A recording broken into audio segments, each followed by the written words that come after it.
ધોરણ 3 ગણિત પાઠ્યપુસ્તકમાં કેટલા એકમ આપેલા છે? તો ધોરણ 3 ગણિત પાઠ્યપુસ્તકમાં કુલ 14 એકમ આપેલા છે, જે આ પ્રમાણે છે. પહેલા નંબરનો એકમ છે ક્યાંથી જોવું. બીજા નંબરનો એકમ છે સંખ્યાની ગમ્મત.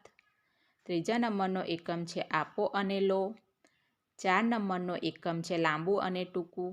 5 નંબરનો એકમ છે આકાર અને ભાત. 6 નંબરનો એકમ છે આપલેની રમત. 7 નંબરનો એકમ છે સમય વહી જાય છે. અને 8 નંબરનો એકમ છે વધુ ભારે કોણ. 9 નંબરનો એકમ છે કેટલા વખત. 10 નંબરનો એકમ છે ભાત પેટર્નની રમત. 11 નંબરનો એકમ છે જગ અને મગ. 12 નંબરનો એકમ છે આપણે ભાગ પાડી શકીશું. 13 નંબરનો એકમ છે સ્માર્ટ ચાર્ટ. અને 14 નંબરનો એકમ છે રૂપિયા પૈસા. આવી રીતના કુલ ધોરણ 3 ગણિત પાઠ્યપુસ્તકમાં 14 એકમ આપેલા છે, જે પરીક્ષાની દ્રષ્ટિએ ખૂબ જ ઉપયોગી છે. પ્રશ્ન નંબર 16.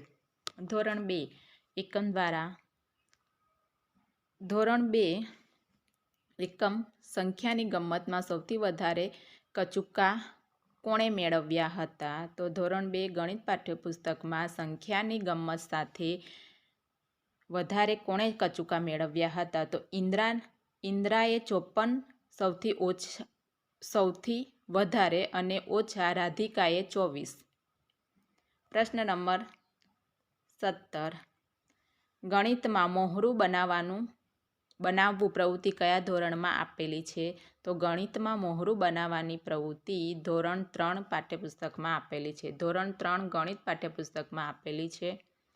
પ્રશ્ન નંબર 18. ધોરણ 3 ગણિત કૂદકા મારતા પ્રાણીઓ રમતમાં ગભરું, બુન્ની, તરુ કયા પ્રાણીઓના નામ છે? ગભરું હરણ, બુન્ની સસલું અને તરુ દેડકો. પ્રશ્ન નંબર 19. ધોરણ 3 ગણિત આપો અને લો એકમ દ્વારા બાળકો શું શીખે છે? તો આપો અને લો એકમ દ્વારા બાળકો સરવાળા અને બાદબાકી શીખે છે. પ્રશ્ન નંબર 20. ધોરણ 3 ગણિતના પાઠ્યપુસ્તકમાં કયા વર્ષનો કેલેન્ડર આપેલો છે? તો ધોરણ 3 ગણિતના પાઠ્યપુસ્તકમાં વર્ષ 2018નું કેલેન્ડર આપેલું છે. પ્રશ્ન નંબર 21. પેડકી દેવીની સત્ય વાર્તા કયા ધોરણમાં આપેલી છે? તો પેડકી દેવીની સત્ય વાર્તા ધોરણ 3 ગણિત પાઠ્યપુસ્તકમાં આપેલી છે. ઝારખંડના ધનબાદ જિલ્લામાં. ઝારખંડના ધનબાદ જિલ્લામાં. પ્રશ્ન નંબર 22.